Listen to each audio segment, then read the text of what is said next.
В 2008 году 70-летняя Раджо Деви Лохан, проживающая на северо-востоке Индии, прославилась на весь мир. В 6 вечера в результате кесарево сечения на свет появилась крошечная девочка весом 1700 граммов, а уже на следующий день все телевизионные каналы и печатные издания пестрили заголовками, что Раджо Деви Лохан – самая старая мать в мире. Раджо вышла замуж в возрасте 12 лет, по ее словам, она всегда мечтала о детях. После 15 лет безуспешных попыток зачать потомство, Баларам обратился к урологу. Как оказалось, мужчина был абсолютно здоров. Раджо же верила в астрологов и целителей. Неудивительно, что смесь угля и коровьего навоза не дали никакого результата. В надежде на рождение ребенка, согласие Раджо супруг привел в дом вторую жену. Но и она оказалась бездетной. Так и доживала бы индийская семья без наследников, если бы сосед не принес вырезку из газеты. Женщина родила в возрасте 67 лет благодаря ЭКО. Как говорит Раджо Деви Лохан, родить благодаря ЭКО не грех. По индийским законам, бездетность – больший грех. К тому же дети определяют репутацию семьи, это и страховка в старости, и работники в сельском хозяйстве. Во многих деревнях в Индии люди считают, что женщина без ребенка ничего не стоит и приносит несчастье. Одолжив денег у родственников и заложив часть имущества, пожилое семейство обратилось в клинику. Супругов заранее предупредили, что шанс успеха 50 на 50. Процедура прошла успешно, и у пожилой женщины констатировали беременность. Тот факт, что оплодотворенная яйцеклетка Раджо была донорской клеткой, как и все оплодотворения инвитро в этом возрасте, является вторичным для семейной пары.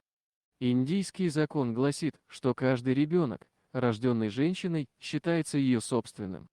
Беременность протекала нормально, и в 2008 году, после 58 лет брака, на свет появилась девочка, которую назвали Навин. Раджо даже кормила малышку в течение 2 лет грудью. После родов женщине рекомендовали постельный режим, но она не послушалась врачей, и в 2010 году состояние здоровья сильно ухудшилось. Были опасения, что прикованная на тот момент к постели Деви Лохан вскоре умрет.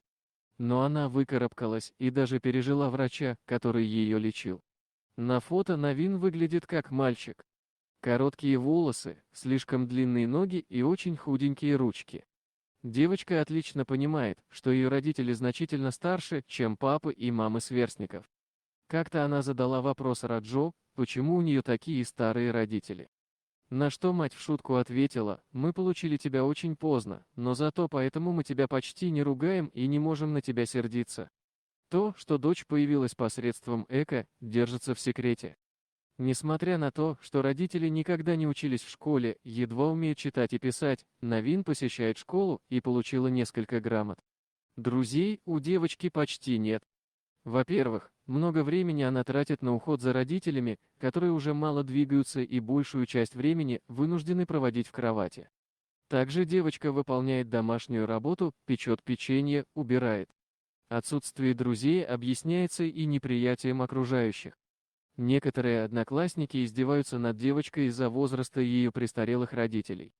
Но Раджо говорит, что ее дочь очень ответственная и с хорошими манерами. Она не жалуется матери на насмешки одноклассников. В свободное время Навин играет в игры на смартфоне, смотрит болливудские фильмы, любит танцевать. Раджо и Баларам очень мечтают дожить до свадьбы дочери. Но даже если смерть наступит раньше, о Навин позаботятся вторая жена и родственники. Несмотря на то, что процедура ЭКО обошлась паре очень дорого, у девочки есть приданое, которое состоит из денежных накоплений и участка земли. Дорогие друзья, если вам понравилось видео, поставьте лайк, а также подписывайтесь на канал, где найдете еще много интересного.